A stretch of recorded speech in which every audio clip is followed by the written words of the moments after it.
Hello, welcome or welcome back to my channel and welcome to my second quarter of the year wrap up. So I'm gonna be telling you about the books I read in April, May, and June, and honestly, it's not that many because I am currently going through the biggest, worst reading slump ever. So in April I read 6 books, which wasn't, as many as I usually read, but was fine. Then in May, I actually read 10, which is around what I usually read. And in June, I read 1 book. And in July, so far, today is the 6th, I think, and I have read 0 books. And in terms of pages, I read like 90, I think, something along those lines. So, it's not going great.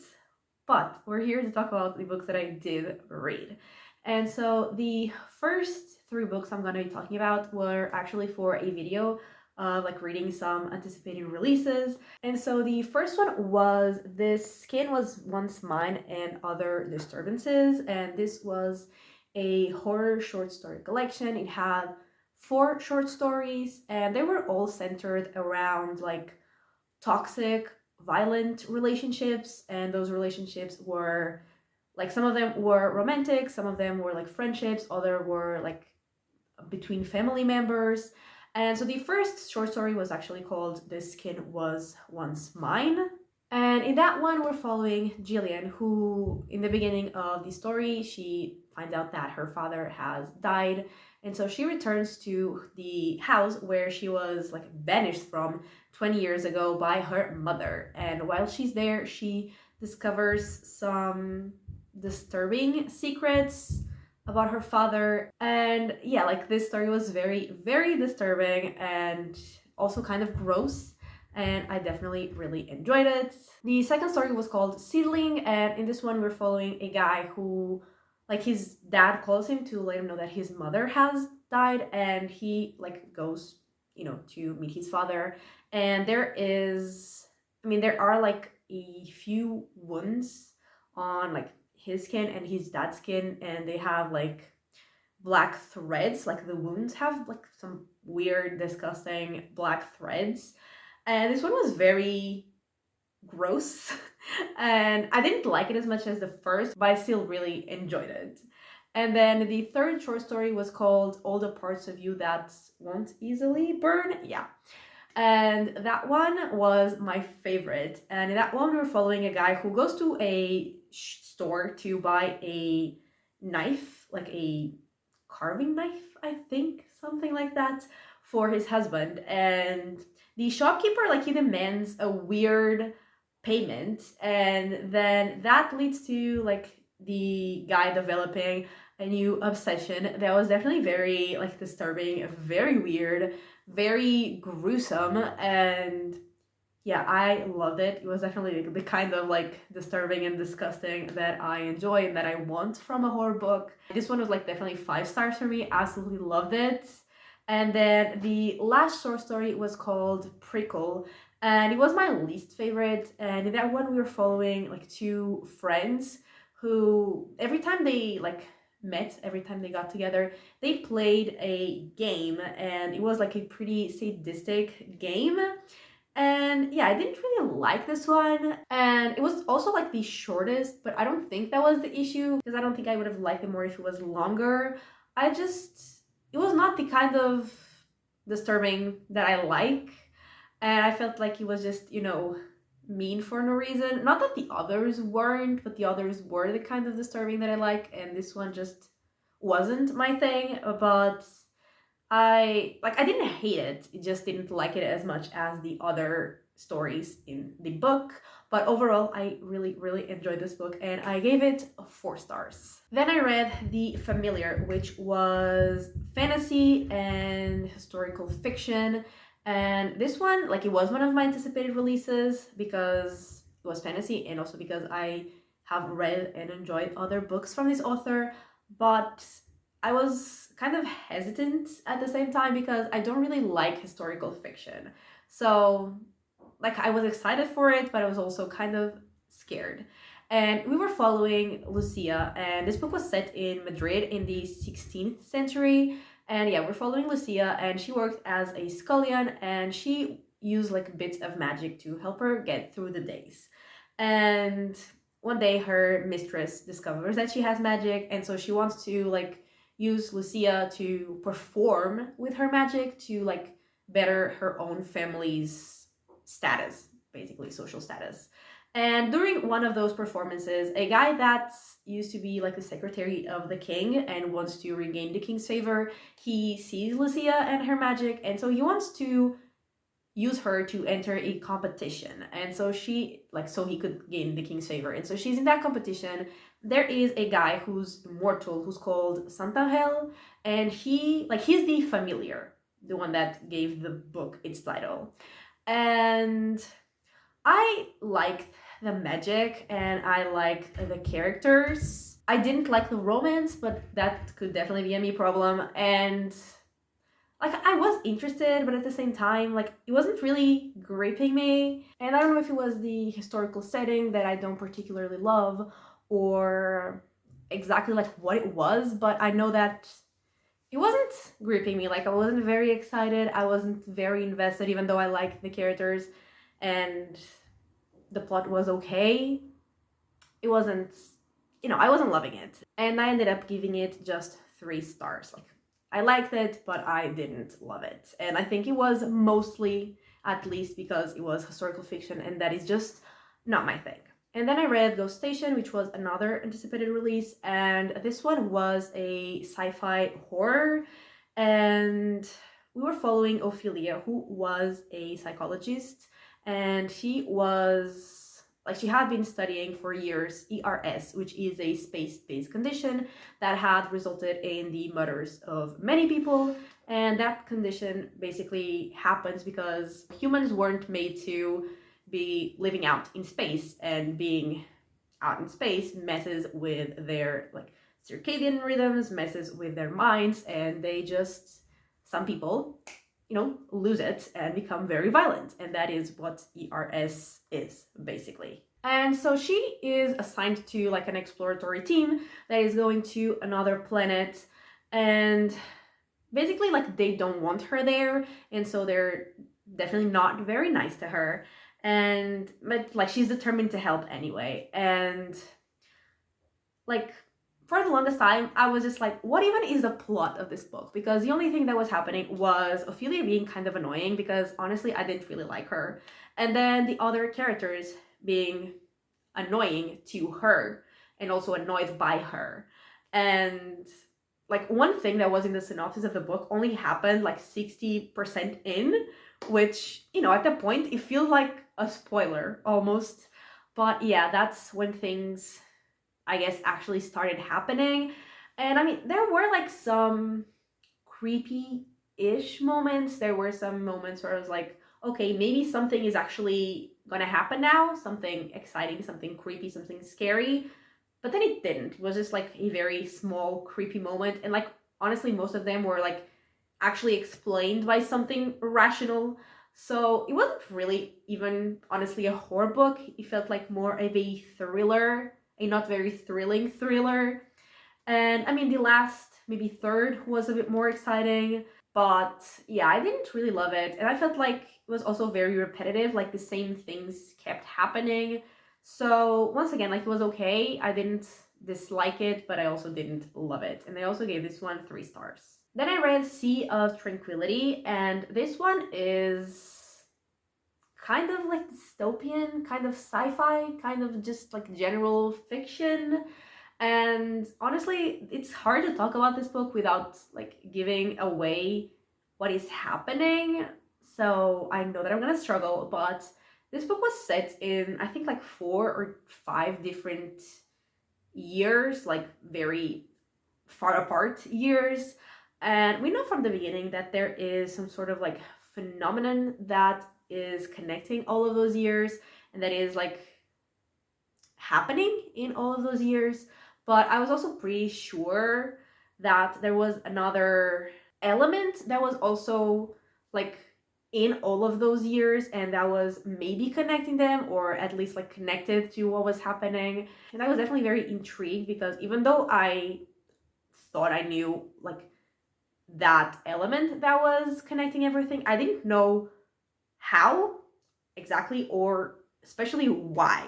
And yeah, I was very intrigued, I was very curious, I was very like into it.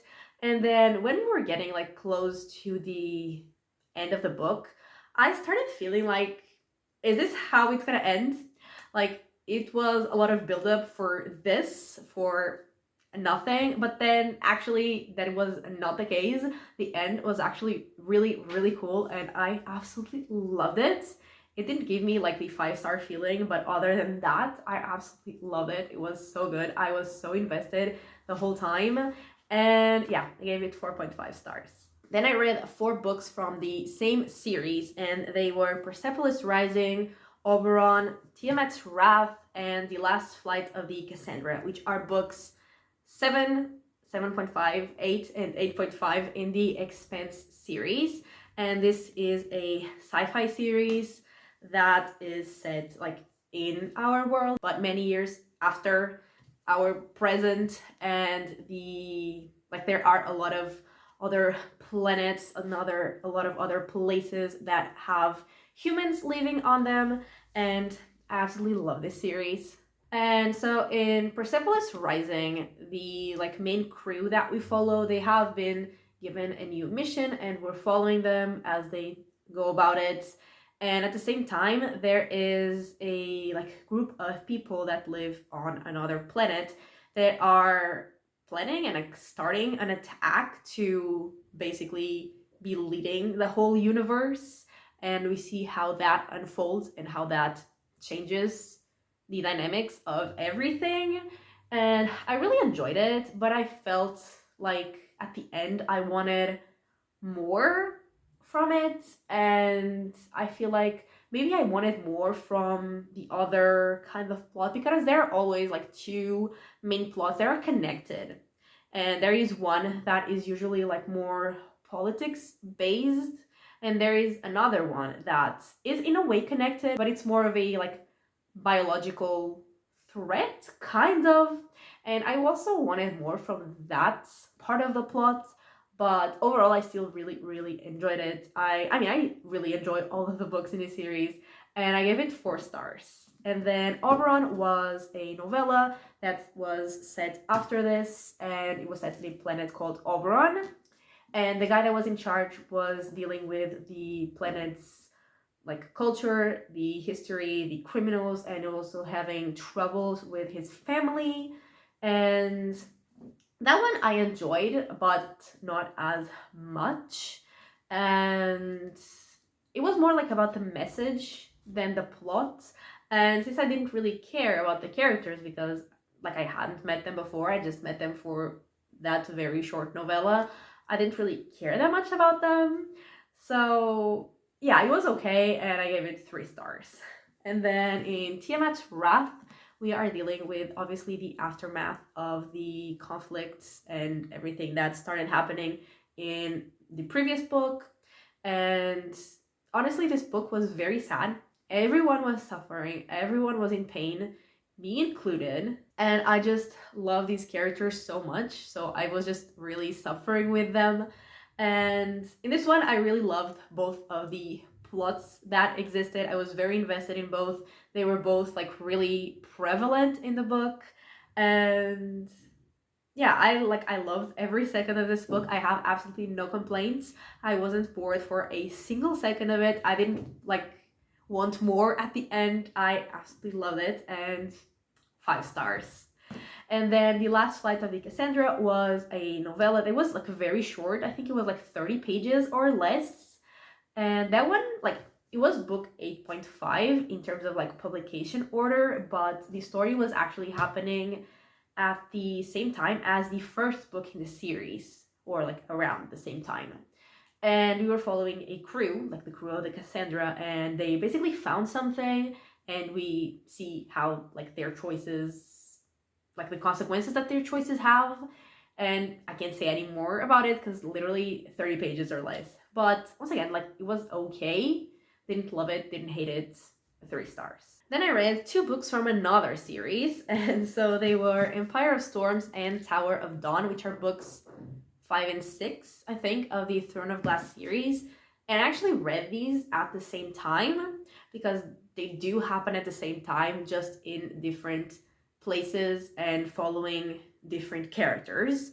But I read them at the same time, but I definitely had very different experiences with both of them. And so for Empire of Storms, we were following like most of the characters that we hadn't gotten to know up until this book.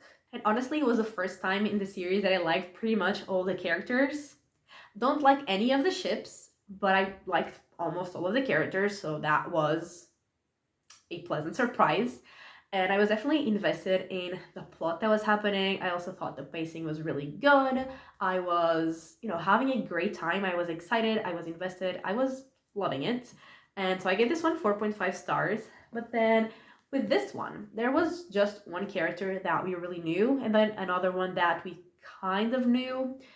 And honestly, I was just kind of bored reading this book and reading about the one character that I knew and liked before.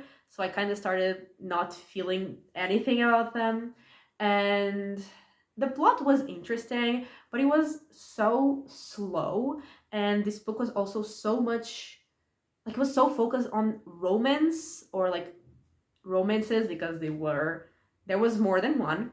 And I didn't care about any of that. And the plot that I did care about was just moving so slowly that I was definitely very bored while reading it. So yeah, like I still enjoyed it, but it was it was definitely the book I enjoyed the least in the entire series, and I gave it 3 stars. Then I read, I think, 3 books for a video of letting a random number generator choosing the books that I read. And the first one that it chose was 7 Faceless Saints, which is a fantasy book, and it's the first book in a duology that has the same name. And so in this world, there are 7 saints, or there were 7 saints, and those saints, like, they have, followers, but they also have disciples who are basically humans who are like descended. I think they are descended from those saints, and they have the powers of those saints. And so many years ago, there was a war, and the disciples of chaos, like, they were killed because it was very dangerous to have the disciples, because it is possible that a disciple is born with so much power that they're almost like as if the saint has been reborn again, and it was very dangerous to allow that. So the disciples were killed, and the followers of chaos, they were like cut off from the rest of the people. And now, 20 years before the start of this book, a second war has started because those followers of chaos, they don't want to be, cut off from everything else anymore. And the book actually starts with the disciple of death being killed. And then we follow Damien, who is like in charge of the security of the place where the disciples live. And he's obviously tasked with finding out who killed that guy. And we also follow Rose, and she is a disciple of Patience. And she, at the same time, she's also part of a rebel group, kind of against the disciples, because she doesn't like that the disciples are, favored in everything, while the rest of the people, like, they struggle to survive and to live. And we also find out that there were a couple people before that had been killed in the same way that that disciple of death had been killed, but no one really cared to investigate because they were just some random people, and so no one really cared to investigate. But that rebel group is trying to figure out why they were killed and like who killed them. And then Damien also gets interested in, finding out about those deaths. And so they start working together, and they actually have like a pretty messed up past, like Ross and Damien. And we also see like how they resolve that. And so yeah, I was really enjoying the investigation. I was really enjoying to get to know the magic and more about the saints and everything. And honestly, like, I didn't hate the romance, which shocking. But then towards the end, like the reveal that happened wasn't really like, the most shocking thing ever, but like that was fine. But then the actual end, I thought was a bit underwhelming. And although I do still want to read the second book because I am still interested enough, like I didn't love it. Like I was really enjoying it, but then the end kind of underwhelmed me a little bit, but still really enjoyed it, and I gave it 3.5 stars. And then I read The Exorcist House, and that was a horror book, and we were following a family who were Daniel, Nora, and Alice. I wrote that down because there is no way I am ever gonna remember character names. And so yeah, they moved to a farmhouse, and we know from the beginning that that farmhouse used to belong to an exorcist, and we see actually in the first chapter how that exorcist died in the house. And they don't know that when they move, but the couple, like, they find a like hidden thing in a hidden room, a hidden compartment, or hidden something in their basement, and after that they start being haunted. And the hauntings are definitely like very gruesome, very violent, very creepy, and I really, really like that. And the only like complaint that I have is that I felt like the resolution of the hauntings was a bit too easy, maybe, but also I really, really loved the way that the book ended. Like it was the perfect ending for a horror book for me. So that really made up for it, and I really enjoyed it, and I gave it 4 stars. Then the last book for that video was Heart of Night and Fire, which is fantasy, and the first book in the Nightfire Quartet, and we're following Zarya, and she had been a prisoner her whole life because she was told that her magic is forbidden, it's dangerous, but no one really explained why. And so she's just being kept as a prisoner. She's been there her entire life. And one day, the guy that keeps her prisoner, like with his own magic, he disappears. And so she tries to escape to see like if the magic that was keeping her there is gone. And it is in fact gone. And she manages to escape for a little bit before she's caught by Arav, who was a guy that also lived there in the same place as she did, but he was not the guy that kept her trapped. Like that was an older guy. Arav is pretty much the same age as she was. And yeah, he finds her, and while they're like out in the woods, they are found out by a couple of Rakshasa.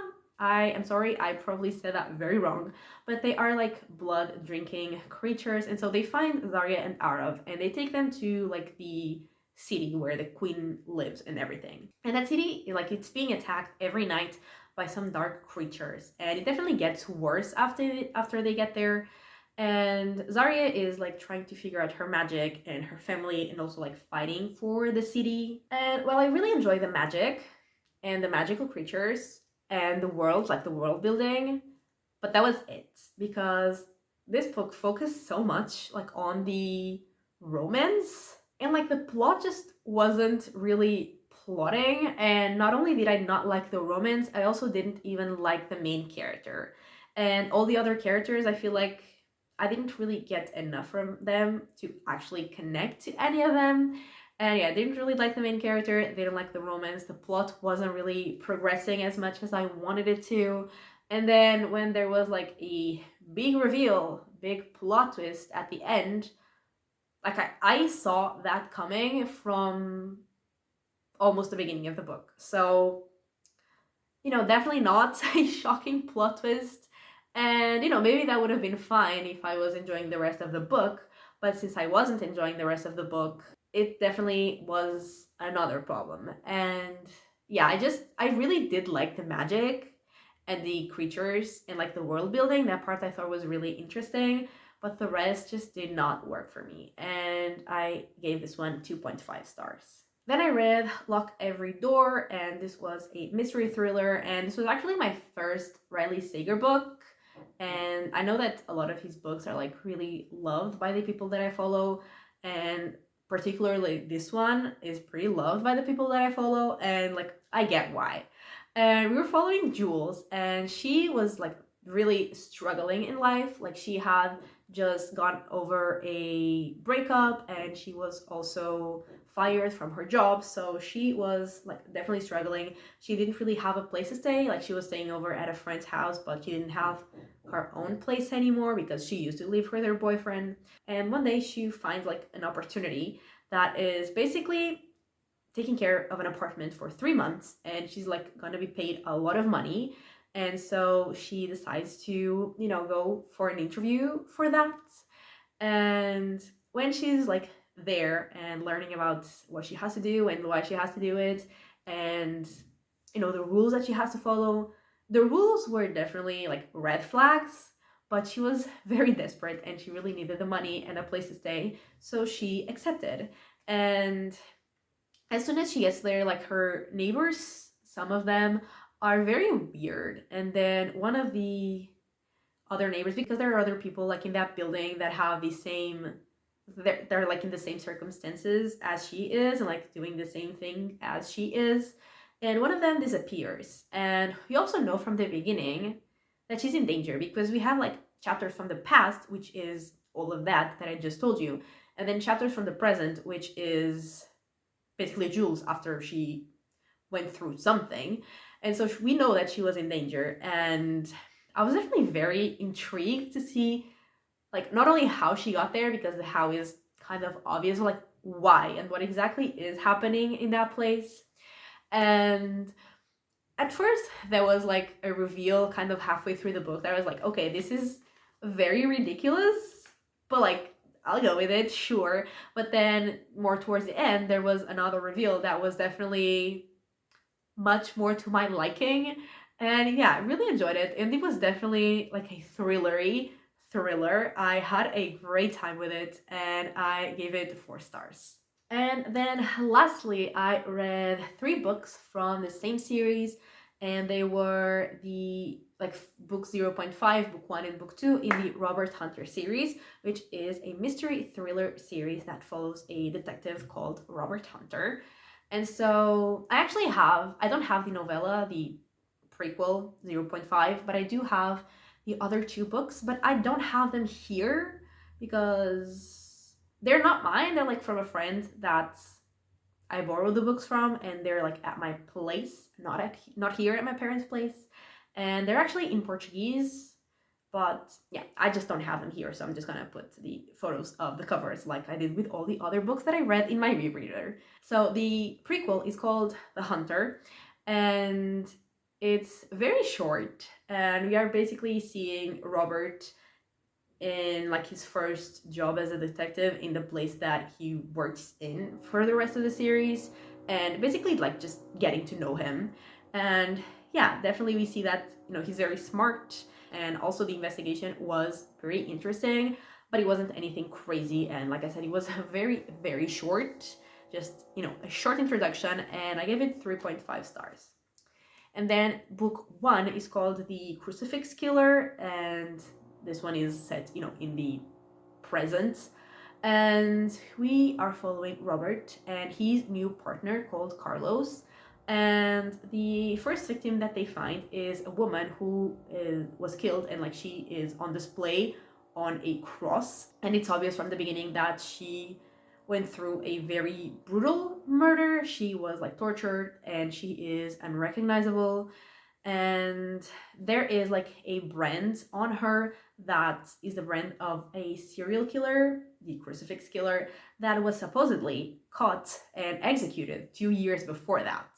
But there are like some things about the murder and murders, because then there are more, that no one other than like the police and the killer would know. So they don't think it's like a copycat. They think it's actually the killer, and the person that they caught before was not the actual killer. And yeah, I was very invested in that story. I was very curious.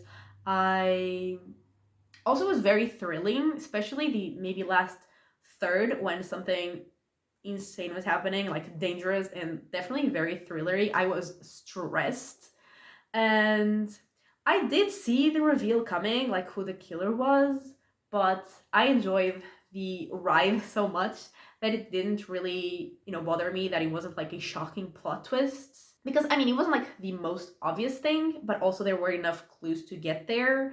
And yeah, like I said, I enjoyed the ride so much because not only is like very thrilling, it was also very gruesome, like the descriptions of the bodies and even the murders, because we do get to experience the murders. That's a way to put it. And yeah, it was very gruesome, very gory, and I do love that. So yeah, I really, really enjoyed it, and I gave it 4 stars. And then the last book I read was The Executioner. I think that's what it was called in like the original title. And in that one, the first victim that they find is a priest, and he was killed like in his worst fear, basically. And he has like the number 3 on his body. And then later they find another victim who was also killed in her worst fear, and she has the number 4. So they're pretty sure that there were like 2 previous victims that they did not, realize were part of the same, like they were the victims of the same killer. And so they want to find out who those 2 people were, to try to connect the victims, to try to get to the killer. And this one, once again, very gruesome, very gory, very detailed, and also thrilling. I was also invested in this one. And in this one, like I partially guessed it. Like I guessed the reason why like those people are being targeted, but not who the actual killer was.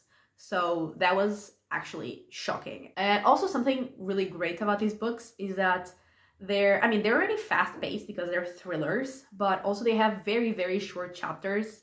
So they feel even like more fast paced. And yeah, I really, really, really enjoyed it. I liked it even more than the previous one, and I gave it 4.5 stars. And yeah, those were all of the books that I read in the last 3 months. Mostly good books that I really enjoyed.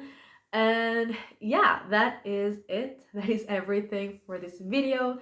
So thank you so much for watching. I really hope that you have enjoyed it. And if you give it a like and subscribe, and I will talk to you next time. Bye!